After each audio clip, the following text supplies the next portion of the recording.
Hello, today I'll talk about setting personal boundaries, healthy boundaries with yourself, with other people, and how that can help you.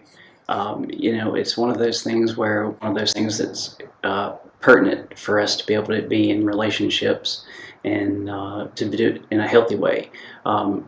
Benefits to do this is we're able to do it for ourselves and the protection of others. Not that we're concerned for the protection of others, but the way that they interact with us. Four reasons that you need boundaries is it allows you to be your true self. If you can be your true self, that is self-care. Self-care is one of the most important things because it allows you to not get burned out with what you're doing with other people, and truly that's what other people want to see. They want to be themselves, hopefully. Another reason is boundaries create realistic expectations. That's with each person that you come in contact with. You don't want to create a false sense of hope with other people. And also, boundaries create safety.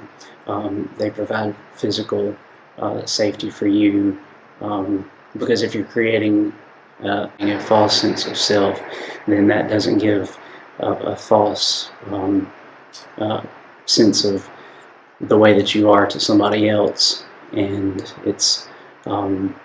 it makes them comfortable with you. So there are different steps on how you can do that. 10 steps to setting boundaries. There's several ways. Some of those, know what you want. Know what you want from yourself and from other people. Give yourself permission to ask for it, because if you're not willing to do that, then you can't ask somebody else to do that unless you're willing to ask for it. Be specific with your request. Don't beat around the bush, so to speak. Don't have the person guessing what you want, because again, you have to ask for it. Ask without apology. So many times people will preface what they're wanting with an apology, or they'll follow it up with an apology. So ask without apology. Watch your expectations. Don't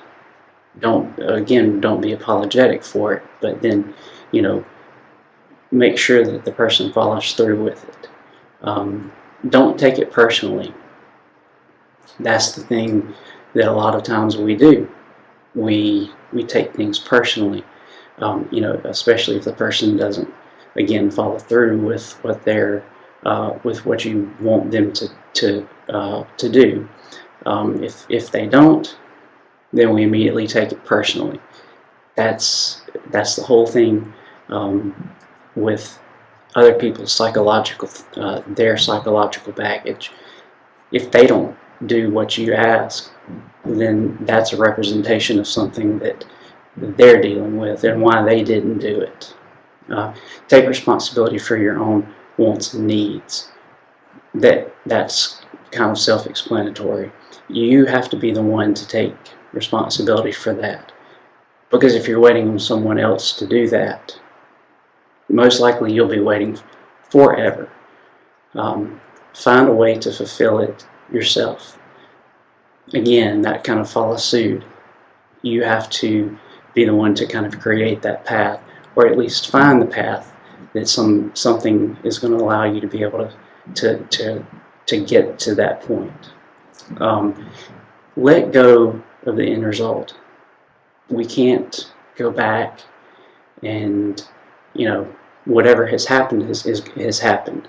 We can only respond to what has happened. 4 ways to set personal boundaries. This kind of is a summation of those 10 steps. Know your limit. Most people are fairly self-aware to what they are what their limitations are. You know, clearly define what your limits are with the person. So that goes along with being specific with your request. Number two, being assertive. So you have to go along the lines of making sure that you know what you want, asking for it. Don't go back on your word. Don't apologize for it. Because again, if you apologize for it, you'll eventually work back around to, oh, just forget it. I don't need it. That's okay. Don't do that. That's what you're asking for. And then if you do that to the person, they're going to say, oh, okay, well, never mind then. Number three is practice. If you have to practice being assertive, that's okay. Most people do, because a lot of times people are pretty forgiving.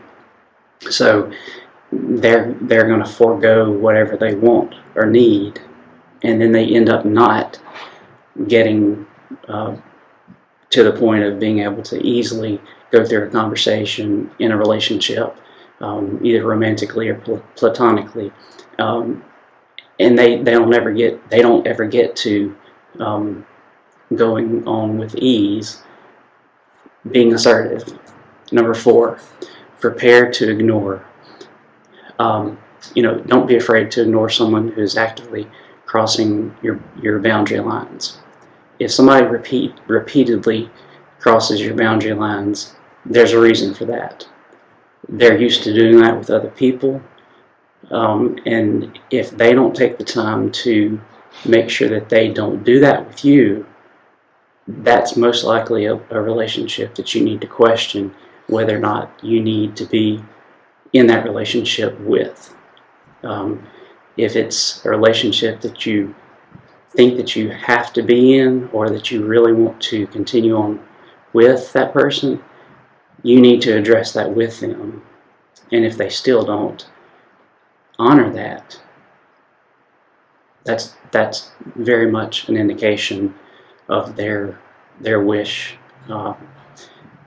to pursue that relationship with you. So that's a judgment call. So these are very good basis. This is a very good basis on which you can make your life better, and the premise on which you need to decide, okay, I need to protect myself, and I can protect others in an indirect way. That's not your goal, is to protect somebody else, but by governing how they treat you, it's teaching them how to treat you. So if you need more information on this, or would like to talk with me about this, let me know. I'll leave my email address in the links below. My social media is in the banner, so I'll be glad to help you understand more about this.